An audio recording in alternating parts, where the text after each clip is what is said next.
Olá você que nos acompanha, esse é o seu jornal antijurídico Coisas que você precisa saber, especial Democracia de Abolição, para falar sobre punitivismo, a ideologia por trás das prisões e um pouco sobre o abolicionismo penal. Então bora lá, solta a vinheta. Já fechar o STF, sabe o que você faz? E eu tô com você, doutor. Prepare-se, brasileiros. Erros e pedir desculpas. Eu sou dono do sítio ou não? Pires, ódio. Esse país é verde e amarelo!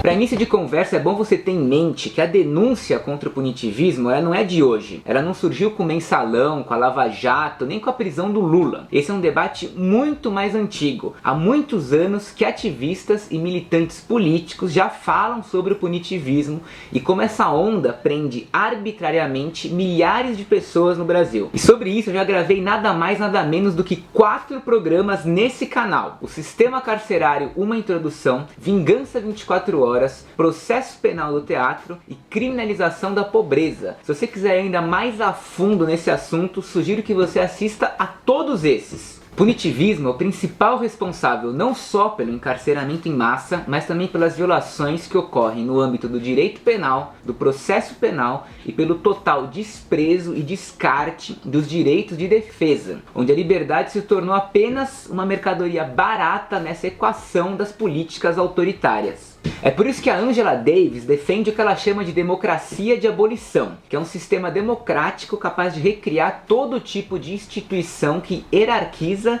e domina as pessoas a partir essencialmente da sua cor de pele e do seu poder de compra. E na soma disso tem também o que diz Judith Butler: a sociedade é essencialmente dividida em 2 grupos de pessoas, aquelas cujas vidas têm que ser protegidas e aquelas que são dispensáveis, o que depende de raça, gênero e posição econômica. Essa segunda categoria ela não é assassinada ou presa pelo que fizeram, mas pelo que são. E para abolir essas instituições de subalternização, um dos primeiros passos, se não o primeiro, é desconstruir completamente as prisões. Elas que são o paradigma central de uma instituição antidemocrática, que nunca cumpriu nenhum dos seus objetivos, que seria a correção, a ressocialização e a prevenção da criminalidade. Na verdade é tudo ao contrário. As prisões são instituições completamente adaptadas ao sistema capitalista, porque é na prisão que se tira do pobre a única coisa que ainda não tinha sido negada, que é o tempo.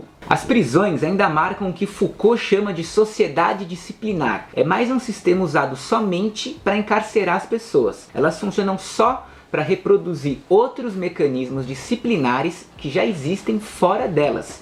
Então tudo que elas fazem é dar continuidade ao trabalho disciplinar que já foi iniciado nas escolas, nas fábricas e nos quartéis. Então é através das prisões, da justiça criminal e do direito penal do inimigo que se promovem o racismo, a violência, o preconceito e se individualizam a culpa do ato criminoso, sem levar em consideração nenhuma as estruturas sociais que fomentaram esses atos criminosos. As prisões nada mais fazem do que dar um sumiço nas pessoas com a falsa esperança de que sumir com elas significa sumir com os problemas sociais que elas representam, ou seja, a pobreza e a desigualdade social. É por isso que o abolicionismo penal defende que, como todo mundo já sabe, a maior parte da população carcerária é composta por pessoas pobres que praticaram crimes relacionados a drogas ou contra o patrimônio. Então é através da descriminalização das drogas e de ações sociais para reduzir a pobreza e o desemprego que a gente consegue de fato combater a criminalidade. Não é com uma guerra às drogas,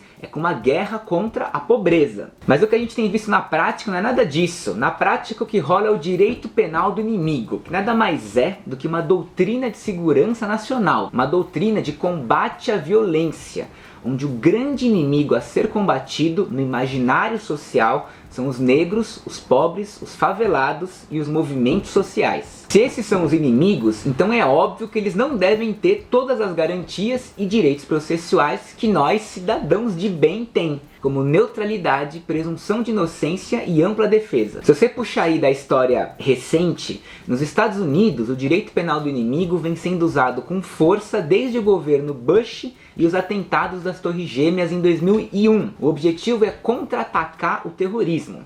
Guantánamo, por exemplo. Guantánamo é o exemplo perfeito para você visualizar o direito penal do inimigo. Porque uma vez preso em Guantánamo, você não tem direito a porra nenhuma. Mas aqui no Brasil a gente sequer precisa de Guantánamo. Aqui qualquer presídio você vai ter os seus direitos violados. Desde a individualização do cumprimento da pena, falta de assistência médica, social e jurídica e até, obviamente, o básico, superlotação. Outro exemplo recente do direito penal do inimigo é a defesa aberta do Bolsonaro, mas em especial do governador do Rio de Janeiro, Wilson Witzel, de mudanças nas regras de engajamento das forças militares, permitindo que eles usem snipers para matar à distância qualquer pessoa portando um fuzil. Agora, se essa pessoa era um criminoso perigoso ou não, dane-se. Se era na verdade um guarda-chuva, um skate ou qualquer coisa parecida com um fuzil, dane-se também. Pro Witzel, os policiais não devem fazer interpretações legais, apenas atirar e abater. O que eles defendem na verdade é a pena de morte. Você tá armado, pena de morte. Na verdade, se você tá armado, for negro, pobre, em uma favela, aí sim, pena de morte. Não importa qual crime você praticou ou qual perigo você de fato representa, sacou? Direito penal do inimigo. Só que de direito não sobra muita coisa. Pior de tudo, ainda por cima, é ver que essas propostas absurdas têm muito apoio e apelo do público. E isso está muito ligado àquele conceito clássico da Hannah Arendt, que é a banalidade do mal, que se expressa tão bem nessa indiferença ou na defesa da violência policial contra os excluídos e no apoio ao encarceramento em massa de mais de 700 mil pessoas em condições medievais. Então o resumo da ópera é o seguinte: você compreendeu que o punitivismo, através do direito e da justiça penal, justificam práticas punitivistas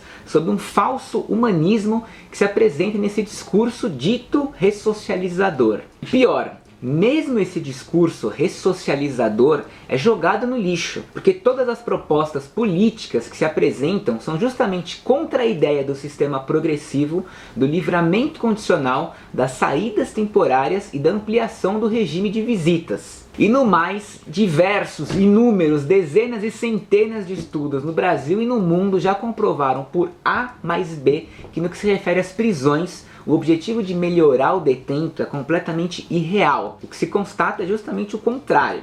E além do mais, o efeito da prisão no que diz respeito à prevenção da criminalidade é absolutamente incerto. Isso é pura retórica. A real é que a gente está preso nesse ciclo vicioso expansionista, porque quanto mais se prende, mais se quer prender. E quanto mais se constroem cadeias, mais pessoas você prende, gerando um custo carcerário que é inaceitável para os fins que se propõe a cumprir e que nunca cumpre. E por fim, se você está assistindo esse vídeo no Facebook, queria convidar você para se inscrever no canal no YouTube. E se você está assistindo esse vídeo no YouTube, queria te convidar para me seguir no Facebook.